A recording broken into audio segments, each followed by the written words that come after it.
Hello, Competitive Outlook family. Hope you all are doing very well. Today we are here with the next set of MCQs from computer section. So let us proceed without wasting any time. Question number 36 is, as we have discussed so far 35 questions in previous topics. Question number 36 is an example of the subfields of cryptography. ठीक, तो cryptography की जो subfield है उनमें से एक example ये है steganography, B traffic analysis, C both of above, D none of these. Correct answer is option C, which is both of above. So both steganography and traffic analysis are the subfields of cryptography. Next question is, which among the following is correct? इनमें से कौन सा सही है? Traffic analysis is the analysis of patterns of communication in order to learn secret information.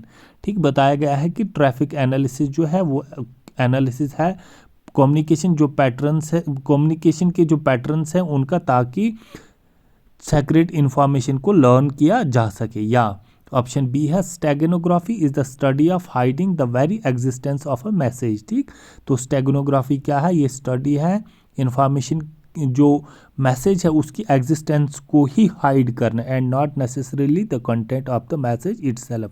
ठीक, तो steganography का मतलब है क्या? स्टेगनोग्राफी का मतलब यह है कि मैसेज के एग्जिस्टेंस को ही हाइड करना, ना कि मैसेज के कंटेंट को इटसेल्फ. जैसे माइक्रोडॉट्स और इनविजिबल इंक है. तो क्या ये सही है? या बोथ ऑफ एबो, या डी है नन ऑफ दीज. तो correct answer is option C, which is both of above. तो इसका मतलब यह है कि ट्रैफिक एनालिसिस की डेफिनेशन भी सही है और स्टेगनोग्राफी की डेफिनेशन भी ही सही है. Question number 38 is, when information is transformed from a useful form of understanding to an opaque form of understanding, this is called. ठीक है, तो जब इंफॉर्मेशन को ट्रांसफॉर्म किया जाए उस फॉर्म से जिसमें वो अंडरस्टैंड किया जा सके, उससे एक ऐसी फॉर्म में जहाँ पे वो अंडरस्टैंड नहीं की जा सके, तो उसको क्या कहते हैं? Is it A encryption, B decryption, C both of above, D none of these. Correct answer is option A, which is encryption. तो इसका मतलब है जब इंफॉर्मेशन को एक यूजफुल फॉर्म ऑफ अंडरस्टैंडिंग, ठीक, ऐसी फॉर्म में इंफॉर्मेशन हो जिसको इंसान समझ सके, उससे उस इंफॉर्मेशन को ऐसी फॉर्म में चेंज किया जाए ताकि इंसान उसको समझ ना पाए, तो ऐसे प्रोसेस को इनक्रिप्शन कहा जाता है. Question number 39 is, when the information is reverted back into a useful form it is called. ठीक है, तो जब इंफॉर्मेशन को इनक्रिप्ट किया जाता है तो उसके बाद जब उसको दोबारा ऐसी फॉर्म में तब्दील किया जाए जहां से वो समझ आ सके, तो क्या इसको ऑप्शन ए स्टैंडर्ड इनक्रिप्शन कहा जाता है, इसको बी प्लेन टेक्स्ट इनक्रिप्शन कहा जाता है, सी डिक्रिप्शन कहा जाता है, या none of these. Correct answer is option C, which is decryption. Question number 40 is, symmetry की cryptography refers to dash methods in which both the sender and the receivers share the key.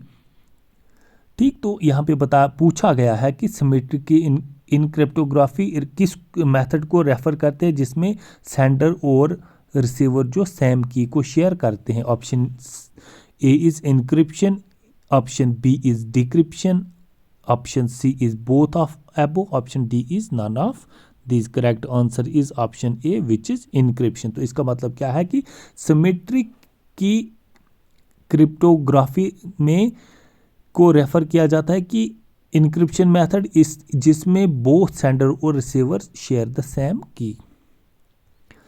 Question number 41 is, symmetric की cryptography was the only kind of encryption publicly known until. ठीक, तो symmetric की cryptography सिर्फ एक ही kind encryption की थी जो publicly known थी. कब तक?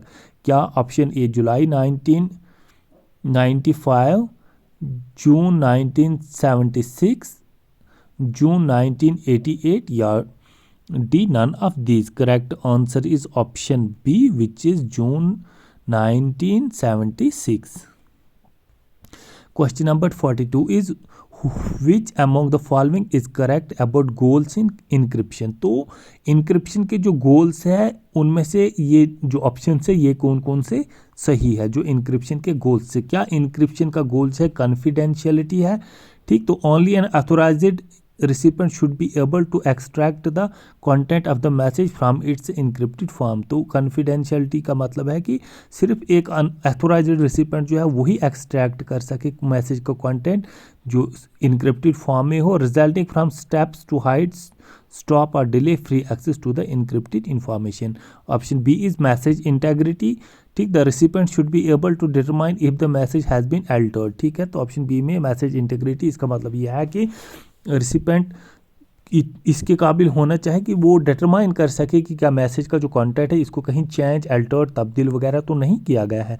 सेंडर अथेंटिकेशन, तो recipient should be able to verify from the message the identity of the sender. ठीक, तो मैसेज से रिसिपेंट क्या होना चाहिए, वो इस काबिल होना चाहिए कि वेरीफाई कर सके क्या मैसेज जो है, verify from the identity of the sender, ताकि उस मैसेज से वो सेंडर की आइडेंटिटी को वेरीफाई कर सके, उस मैसेज का ओरिजिन वेरीफाई कर सके और पाथ जहाँ से आया है, so to validate claim from the emitter और to validate the recipient expectation. Option D is sender non repudiation, the emitter should not be able to deny sending the message. ठीक, तो इनमें से कौन सा ऑप्शन सही है, या option E none of this, या option F all the above. Correct answer is option F which is all of the above. Question number 33 is license is still required to use cryptography in which among the following countries। ठीक, तो किन किन countries में cryptography use करने के लिए licence जरूरी है। Option A is Iran and China, option B is China and India, option C is India and Pakistan, option D is none of this. Correct answer is option A which is Iran and China. तो NSA, question number 44 is NSA stands for, option A is national security agency, option B is Norway security agency, option C is national security assessment, option D is none of these. Correct answer is option A which is national security agency. Question number 45 is in the United Kingdom, the Regulation of Investigatory Powers Act gives UK police the powers to force suspect to dash dash that protect encrypted keys। तो United Kingdom में regulation of इन्वेस्टिगेटरी power act जो है वो UK police को power देता है ताकि वो सस्पेक्ट जो सस्पेक्ट हो, जो मशकूक इंसान हो, उसको फोर्स कर सके ताकि वो dash dash they that protect encrypted की, जिससे उन इनक्रिप्टेड की को प्रोटेक्ट किया जाता है। Hand over password, A option A is hand over password, B is decrypt files, option C is both of above, option D is none of these. तो correct answer is option C which is both of above. इसका मतलब यह है कि United Kingdom में regulation of investigative powers act UK police को power देता है ताकि वो सस्पेक्ट को फोर्स कर सकें कि वो हैंड ओवर वो जो फाइल्स का इनक्रिप्टेड फाइल जो है उनका पासवर्ड भी दे और डिक्रिप्टेड फाइल दे ताकि वो इन्वेस्टिगेशन कर सकें। तो with these the topics from the today's MCQs from computer section comes to an end. We shall be available for